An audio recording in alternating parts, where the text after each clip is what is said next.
Читаю стихи русских поэтов, начиная с XVIII века и по наши дни. Упор делаю на региональных поэтов, знакомых, незнакомых.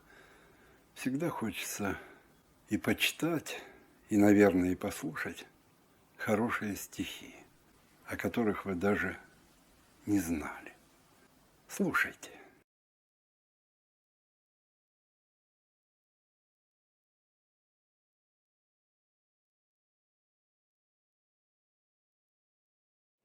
Костерев Александр Евгеньевич, Санкт-Петербург.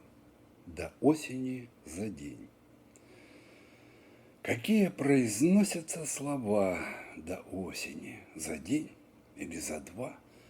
Не донкихотствуй, август, вереницы ветров пронзает солнечные спицы, твоей листве пригрезилась напасть, упасть до снега, а под ним пропасть.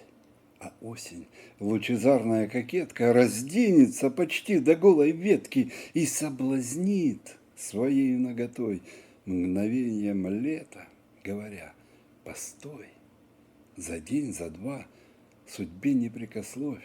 Мы поминаем летнюю любовь, ведь охлаждение рыщет у порога, а впереди нелегкая дорога, которой мы проследовать должны голдящим птичьим клином до весны.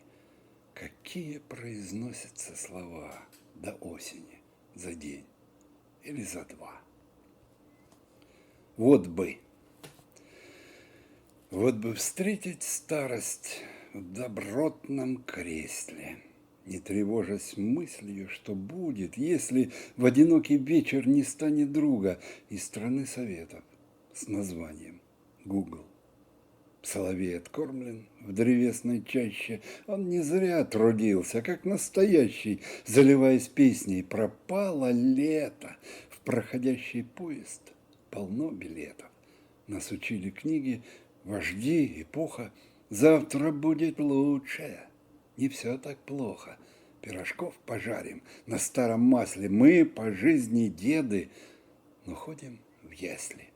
В лучший мир несемся шестеркой цугом, согрешивший сам да отыщет угол, где проспали душу, копаясь в теле, и не стали лучше, а так хотели. Бемоль.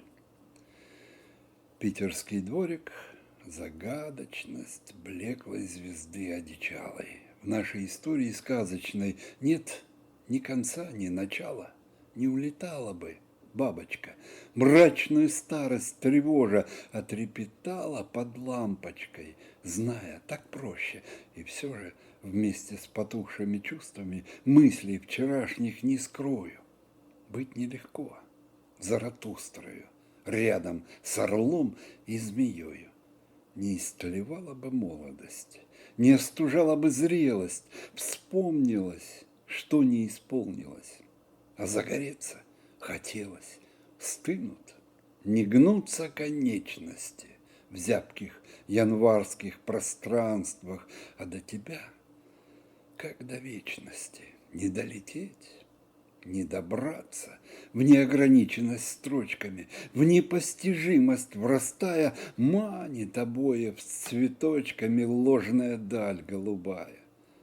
Не потерять бы сознание, не насладиться бы болью, не размещайте страдания между лавандой и молью.